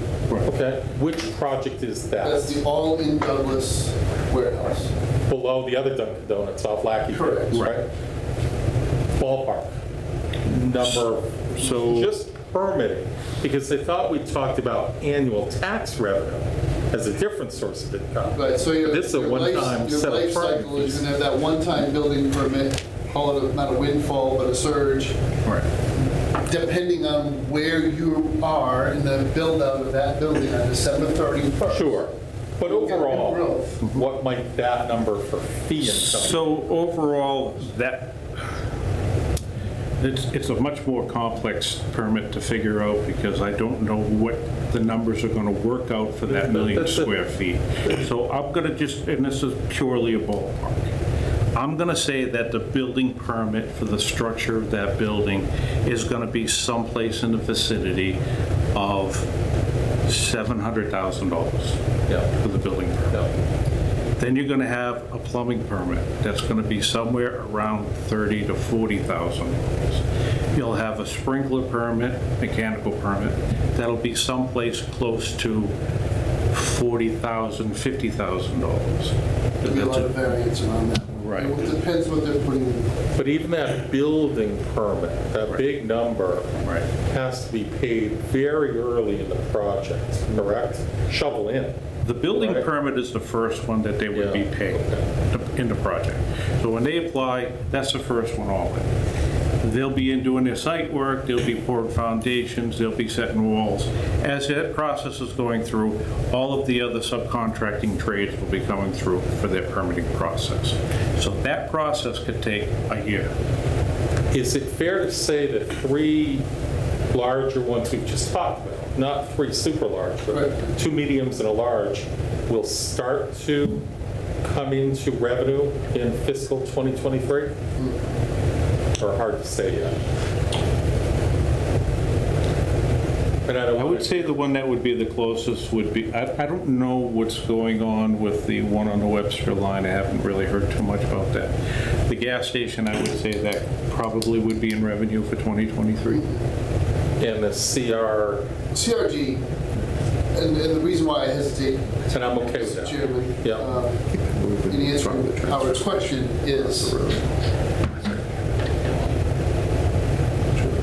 they're subject to supply chain interruptions that Fair enough. are changing daily. I'll tell you what their hope is. Sure. their hope is to So finish. town council would probably warn us not to have outside conversation. Actually, yeah. Because we don't know what you're talking about. The thought is that permitting will be done by the spring. So This permitting spring, this being their planning board process and their Concom board Okay. process Okay, would be done by the end of the spring. And then they begin discussions with Ken around the building permit. And depending on their access to supplies, the financing's not a problem, it's supplies. yeah, It will go up, as they'd say in Woonsocket, toot sweet, because these warehouses are now built in yeah, sure. Yeah. 6 Sweet, weeks, sweet, yeah, 8 weeks, yeah, right? okay. They're tilted up. And, Yeah, okay. I think they want to have a certificate of occupancy by next spring. So it kind of straddles the fiscal year. It's a little bit of a pain. But I think he'll see some building permit activity. Exactly where it falls, June 30 or August 30, I'm more confident in August than in June. I don't think we can. I would think August, the pace of things going. They do have tendencies to get in and do site work pre. So did you say you thought we'd get a new submission of math for this department? Or are we likely to look at what we've got in front of us tonight? I would take these categories to the bank. Okay, sure. The numbers are going to change because this department more than any other will be affected by the overall compensation table rework that I'm trying to finalize. Compensation for, All town employees. So I'm looking at the comp table that is Okay. approved annually at town meeting Okay. and changing it considerably, okay, which I think is going to have a pretty big impact on Ken's position and on his clerk of the board's position. okay. When would we see that? Before Hopefully our within 2 public weeks, meeting? because I want to wrap this up. I got to move on to Okay. things. But then we might see a resubmission of these numbers, same I categories. think new your comp numbers are going to change. I don't know that. Did you put a vehicle in this budget? I didn't put the vehicle in this So budget. that might change too. Okay, all right. Okay, thank you. Thank you. Okay, Howard, thanks so much. Anybody else comments on the 241? Or Ken, anything you want to comment on this anymore, budget-wise? No, we pretty much covered the comp table and with what the administrator has just said. I mean, that is subject to change, and I'll rely on conversations back and forth to find out where we're at with that. As far as my operating budget below that, I think we're pretty well lockstep on that operating budget below that. I've increased my phone. I'm running in the red as it is, and I need to get a couple of Chromebooks for my inspectors to be out in the field to be able to get onto this Chromebook. We're now online with online permitting. I want them to be able to be out there in the field, do their inspection, enter everything so that my clerk doesn't have to sit there and now take paperwork. We're trying to eliminate paperwork. So with that said, I'm going to have a couple of internet available lines for these Chromebooks to work. So I bumped that up. What else did I do? I think that's the only one I really... By way of update, the one thing we haven't said is we've successfully implemented e-permit. You get your building permit online. I think revenues went up to some small degree, but noticeable degree because of that. So if you were getting a roofing permit, it's going to be whatever, $15 or whatever your minimum fee is, right? Would you have bothered? I mean, I come to the town hall, I fill out the paperwork, I got to write a check for $10. Now you pay online, and you just call Ken for the inspection, and now you're compliant and you don't have anything to worry about. There's definitely been a calculus on the part of firms and residents alike that it's easier to avoid the hassle and just pay the $10 to get the inspection than to try to dodge it. A big full-time post. I definitely see more compliance going on, which is a great thing. Right. You know, Your story I would like to before pre-post being, how does it support the 40,000 pounds? yeah. Right. Yeah. Or I had somebody build a deck for me, can you come look at it? And where's the permit? Well, I didn't get a permit for the deck. So unfortunately for that individual, it ended up costing them $36,000 because they had to tear down the deck that they never permitted because it was so poorly built and have it completely done again. Okay. Do we need to have any comments or questions? Or Ken, any comments on these four, the conservation, open space, planning, zoning? There's not a lot of changes, it looks like. Yeah, I didn't see a lot of changes. The only change I saw with the zoning was with regards to eliminating the, I believe it was advertising. Is that what that was, Matt? The advertising on that? That's right, I shrunk that down a little bit because it was higher than we've ever spent it. Other than that, I didn't see anything that was glaring on it for changes or anything that. Yeah, go ahead, Matt. If I may, Matt in the back. Thank you. If I may, Mr. Chairman, I just want to express my support for Mr. Frazier's request, especially for the part-time inspector staff. I see firsthand every day working in the same office with Mr. Frazier and Ms. Briggs how busy they have become just in my short time here. We do have a desk available, a workstation available for that staff when they do arrive. I have intermittent staff to be sharing the same workstation when this individual is out in the field, and that will be quite often.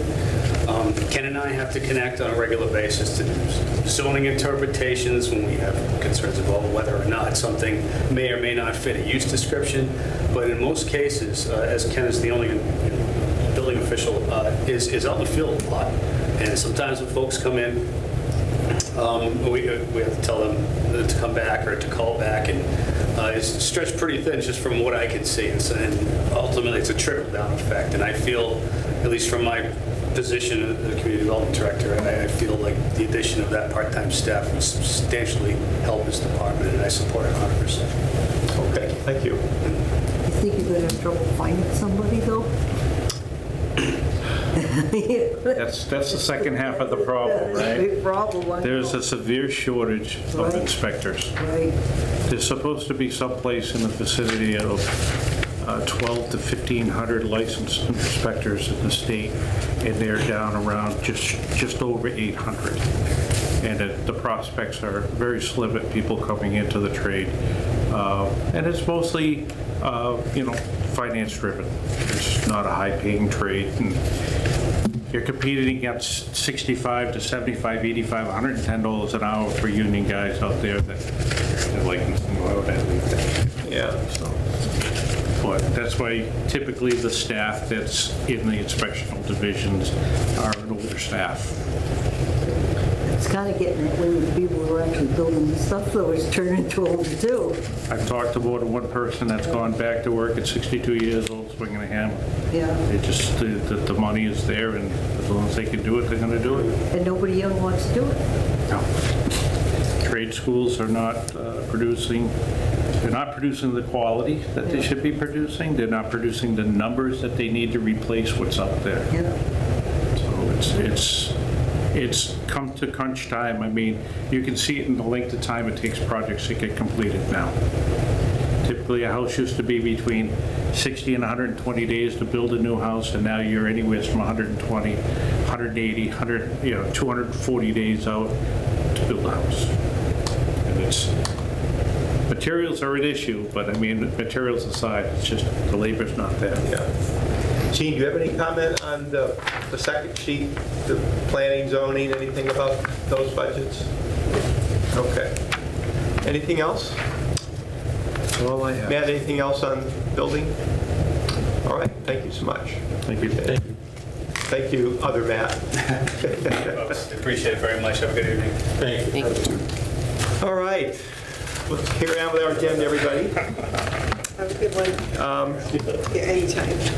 Gene, you want to comment on the BVT public hearing? I put that on there, just, I did. I just wanted to make the Finance Committee aware that they are meeting on March 10th.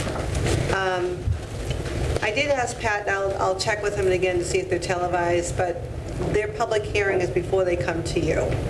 So it's a done deal, all wrapped up in a little bow by the time you get it. So I didn't know if you wanted to go visit them and be part of that process. Is it at the school somewhere then? It is. Okay, so, But that's 2 days from now. It Yeah. is. Yeah. so if anybody wants to go to the BVP public hearing, you may do that. Okay, I think we'll go right to Matt at number 6, update from town administrator. Anything else, Matt, for us? Do you want good news first or bad news? We Give us the bad want the news news, first. whatever it is, so. I'll give you the bad news first. Yeah. Mix it up a We can little. leave on a happy note. Yeah, exactly. The budget will reflect a conservative estimate of the cost of Norfolk Aggie. We typically have about 4 kids apply. And so when we do the budget, we assume that if they're applying, they will enroll if they're admitted. And so to be on the conservative side, if 4 apply, we say 4 tuitions. This year we have 9. It's a little bit pricey because it's about 24 grand each. So Gene and I are thinking maybe we'll budget 6. It's hard to imagine all 9 getting in and going. But in the back of our minds, that's a real possibility. So far, 6 of the 9 have had their applications signed by the superintendent, which is necessary. The other 3, Norfolk is aware of, but our superintendent has yet to see the application brought to him. So right now, I've got 6 in the budget. Their transportation budget is up a little bit, but not as much as ours. So the other bad news here is our school transportation budget is through the roof. Yeah. Probably almost 29% increase in that budget line item, which is bad news. A lot of that's driven by out-of-district placements for special needs students. And as I said to the select board, I believe it was the other night, and I was talking about this, you have to do what's right for the student. And if the student is going to progress more in an out-of-district placement, that's what you have to do. And you just have to, for what all of that means, the tuition for the student and the transportation for that student. So this year, we're seeing an increase of about 7 out-of-district placements, which is almost doubling the caseload for that transportation line item. We're also seeing, for a couple of years, and I placed some praise here on Telstone. Telstone was extremely helpful to the town during the pandemic and the initial response. Telstone buses were used to bring meals to shut-in people around town when we were providing meals for shut-ins. Telstone substantially reduced their transportation budget, and while they did ask for some compensation, they did not ask for their full contract price. So really, for the last year and a half, 2 years, we haven't paid the full ride for school bus service. And now it's going to come back in the budget as a full contract with all the routes, and so 29% on that line. That's probably all the worst news. Gene, can you think of any bad news I haven't thought of? Fuel costs across, I haven't come up with a strategy for this yet. We know that fuel prices are extremely volatile. We also know it's a big line item in our budget. So just how much of this we're going to accommodate? Because at this point in March, we're trying to predict what fuel might cost in July. The war could be over, the Ukrainians could say, hey, you know what, this was terrible, but we're not so unhappy anymore, and sanctions get lifted, and it also could be a horrible long war with sanctions that last into 2024, with costs being passed on to us consumers. So what I'm thinking about doing right now is increasing fuel costs across all departments with a large line item by about 20 to 25%, and then reducing them for the fiscal 24 budget by about 10%. So the prices will come down off the 20. Yeah, yes. Okay. So they would go up by almost a quarter, then from that point down about 10% for the following year. Okay. Some of this is we are returning to some pre-pandemic pricing on fuel, so it shouldn't be that much of a shock. I think we all got spoiled with $1.99 promotional pricing on Route 146, and now it's back to $4 or something. So they are all-time highs. So I guess that's probably the worst of the bad news in terms of other large requests that I have not yet materialized in the budget. That personnel compensation is the lowest.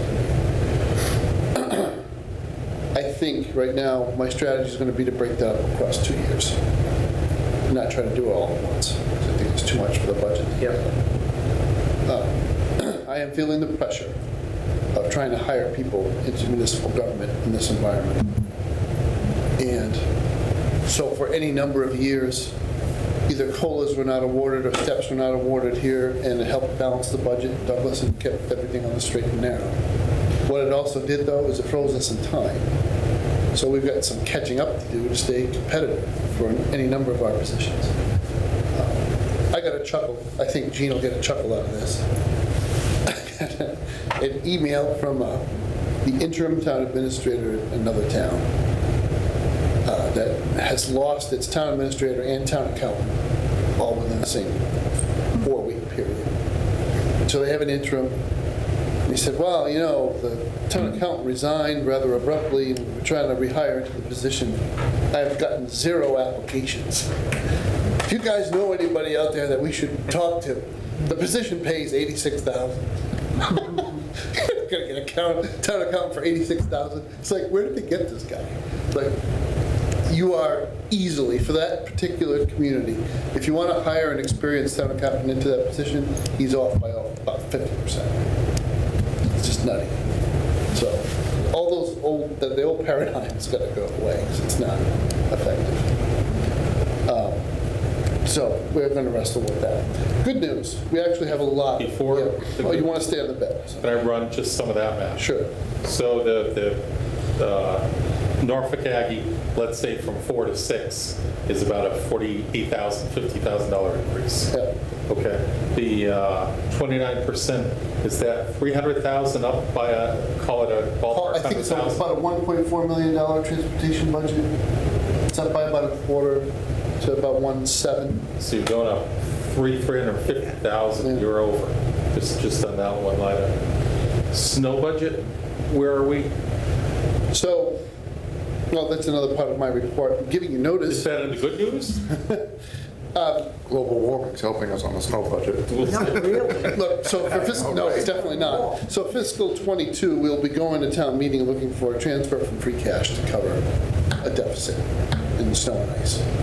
But we do that a lot. We've had that. We do that a lot. So Is we that- have budgeted a steady increase in this account, but this year was especially bad for ice That's my storms question. in particular. Well, the salt prices were high. Salt prices also went up precipitously, Yeah. so. So the request will be higher by a few $100,000 maybe than it No, so usually your would. actual spend in '22 is going to be a pretty big subsidy, right? So it's going to be about a little over 200,000 at town meeting for free cash to cover this year's spending. Yeah, okay. Next year, I might add 25, 30,000 to snow and ice. I guess my Because I question- want to gradually build up to the number. I don't want to Yeah. jump right at it. Is the 200 about our average No, over ask? It's 300. higher. 300.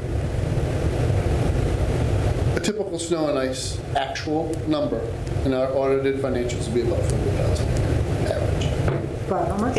A little over 300, about 325. Yeah. Between what we budgeted and what the, No, 4 years ago, we were budgeting about 186. Yeah. This year, we budgeted 260. So we've been. we'll go to increasing. about 416. This year, we're going to be at 416. That's- Next year, my budget number is going to be about 140, 150. All right, okay.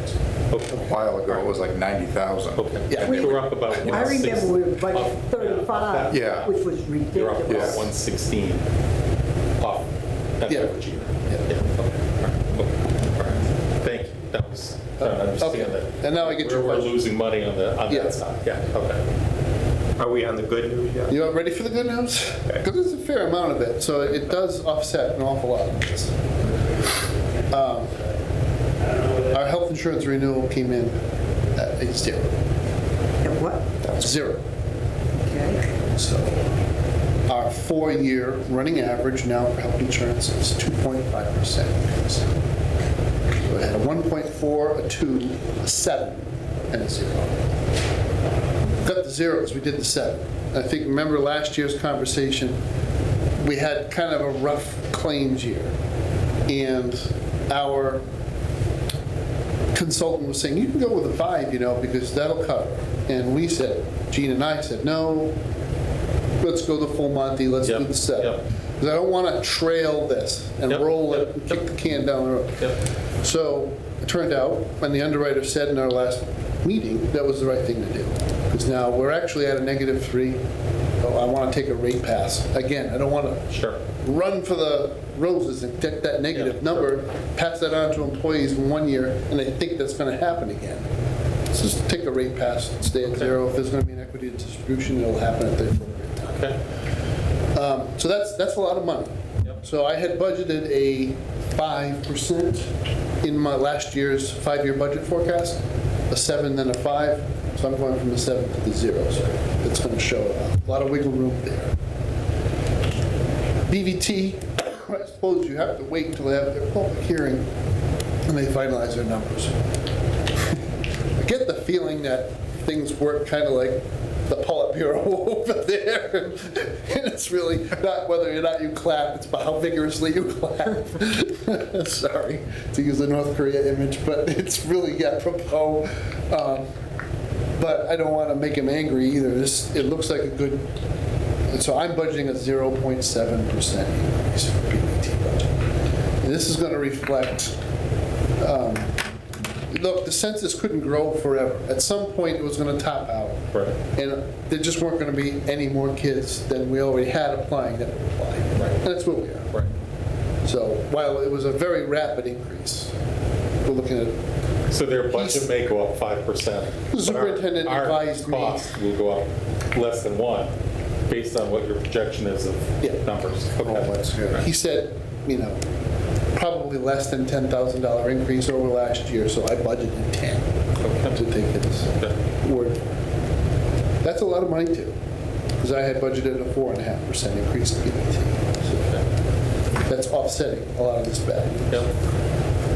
I have a large increase already built into my draft budget for property and casualty premium increase.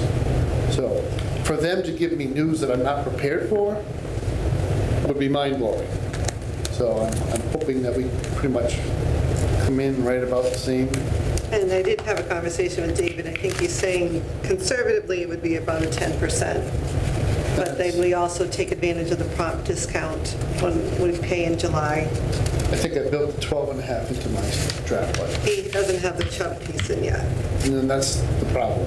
The Chubb piece is going to go up. For sure. So that's, in terms of the big picture, how we making the budget work, that's how we're making it work. We're up $4. Yeah. Well, no, we're right around balance, and we are, after all the department heads ask for everything they want, we're going to be in the red significantly. I will tell you that is the process every year. Right. I usually come into the second week of March, 250, 300 in the red. And we shade from there. We work from there to get to a balance. But one difference process-wise is you're going to do this public. We're going to do it on camera, as you would maybe sit down with department heads in your office and go over stuff. But that's one of the big differences. Is when it comes time to balance the budget, we're going to do it rather than you guys do it, right?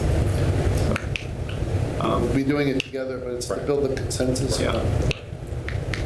Anything else, Matt? I think that's it. I think I gave you the snow and ice. So yeah. John had asked for 125 in the beginning of February. Here we are in March. That last big storm was kind of a kicker, and then we've had these little ice events that have actually been dangerous for our citizens. So it's back down to 0. So I've approved another 75,000. Something might be coming tomorrow. Something that's sneaking up on us for Wednesday. It's supposed to be drizzle. Now it's like 2 inches. So. Does anybody have a comment or question on how SharePoint's going or not going? I just put that in here just in case anybody had a question. Is anybody, should I still continue to email the documents, or are you all on SharePoint now? It can be on SharePoint. I haven't figured it out. I gotta admit. Okay, so Useless. we're going to do the hybrid still, okay. Carol, you're still a good person. Thank you. You're not alone, Carol. I have yet to find the time to sit down. I'll tell you, I was trying to charge Shirley Bazinski 10 cents a page the other day. I won't even ask. After what she said, I put in enough time, and I was like, yeah, you're very right, you have, so. Carol, I will Just shut up. continue to enable the committee. Okay, thank you. Do we have any reserve fund transfers, Gene? Not tonight. Okay. Not tonight. You should be looking, we're going to work out whether we need to do this or not, Gene and I. But Okay. there is a potential that you would have one at your next meeting. So before we approve the minutes, I just want to remind everybody, and Matt already said it, but, so I log on to SharePoint from time to time, and I look at the control panel line 58, which is surplus or deficit, and it's red right now. Because, Dating yourself. 'cause I know it's it. black right now. okay, it was red yesterday. It's going to be red in a couple hours. But our revenue for this year is about 1% more than it was last year.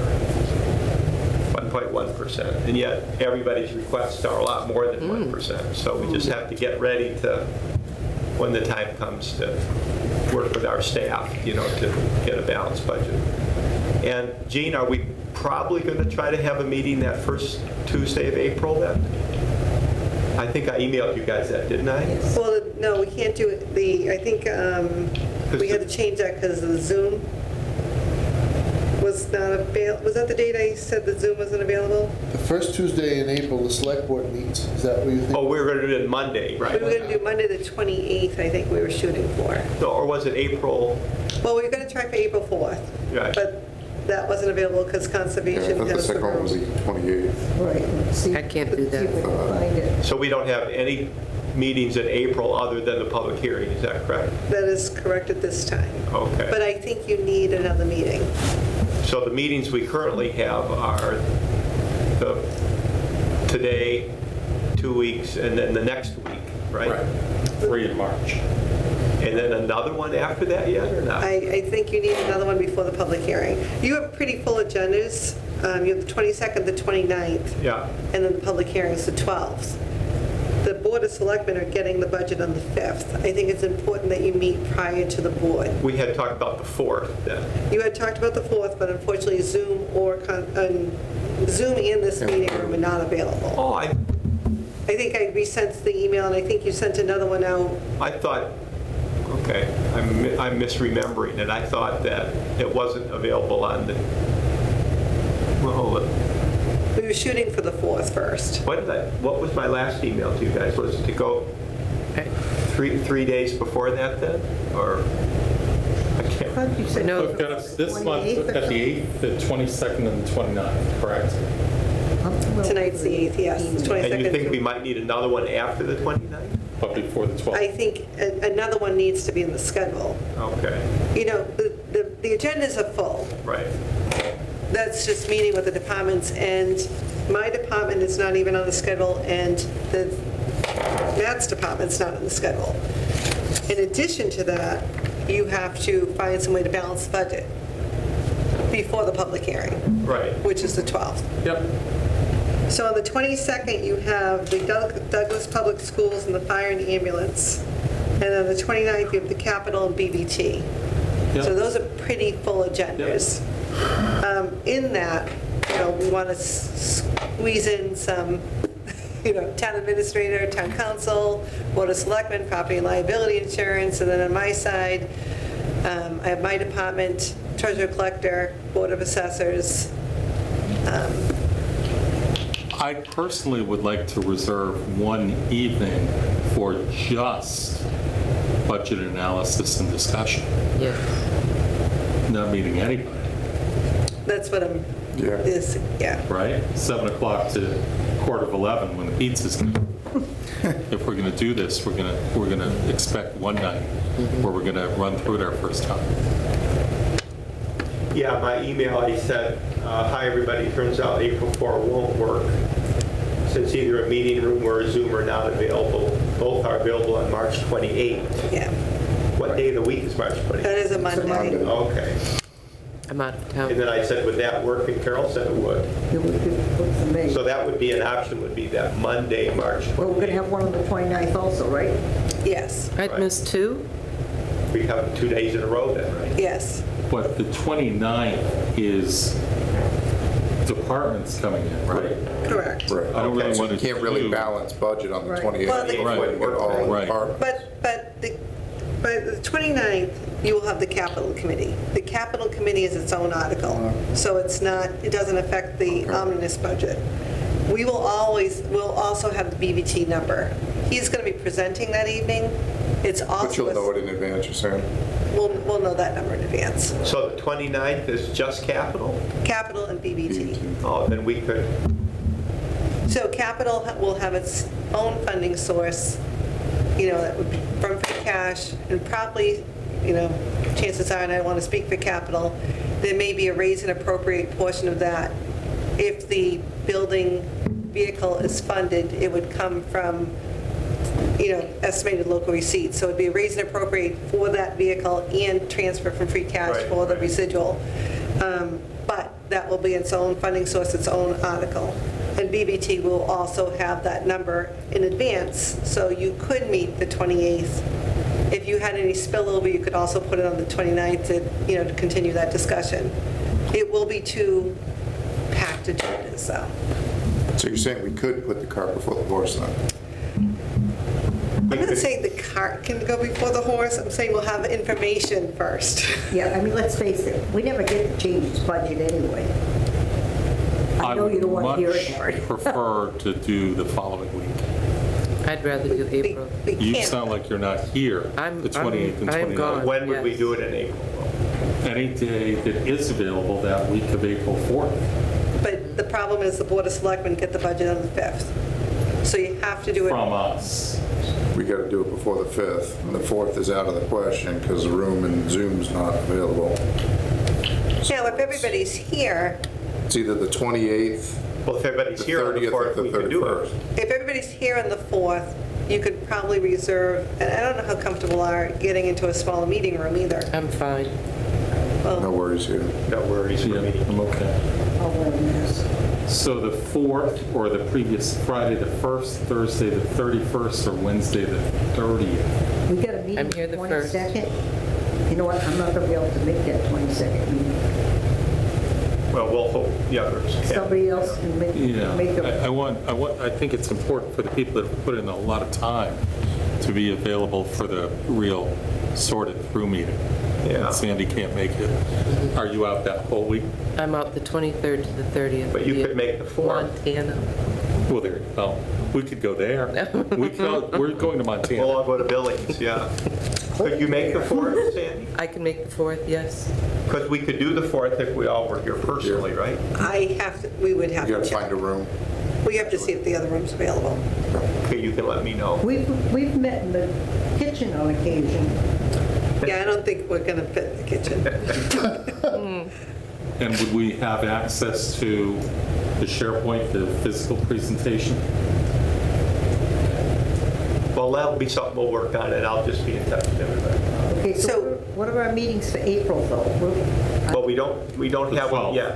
We're still working 12th on is it. the 12th is the public meeting. 12th is a public hearing, yeah. So if the 4th doesn't work, is anybody available the 28th of March? I am. I am. I am, I am.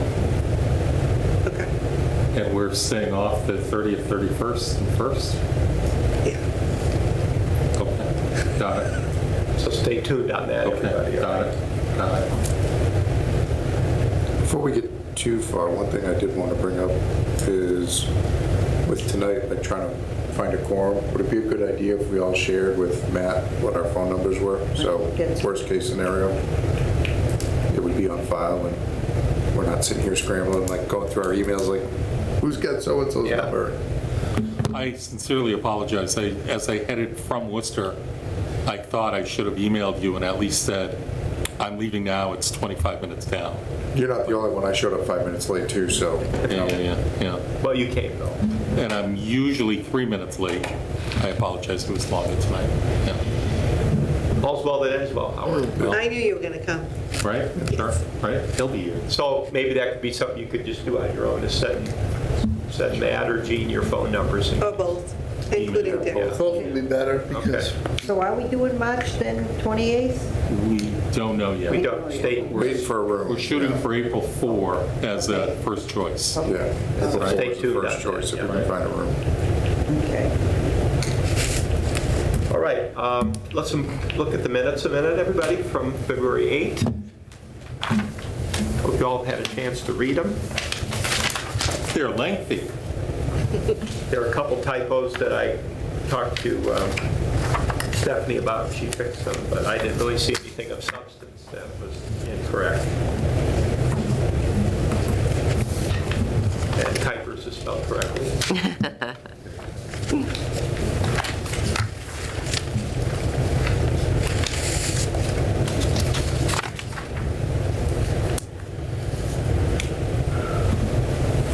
I make a motion to approve the minutes of Tuesday, February 8th. Okay, Howard makes the motion, I'll second. seconded by Sandy. Any discussion on the minutes of February 8, anybody? All right, all in favor say aye. Aye. Aye. Opposed? Abstained? I'll abstain. Mike I was Kutnak absent. abstained. Motion carries.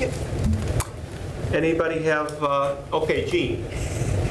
Is 7 o'clock the earliest start time? Do you, if it's going to be a long meeting, you talked going to 11, would you want to start at 6:30, 6 o'clock? I'm fine with that. I can start anytime. Yeah, I would actually like that, Yeah. because I'm getting sleepy. What, for the longer meeting? For the, not, For March 28th? With notice, I could go to 6. okay. Which meeting?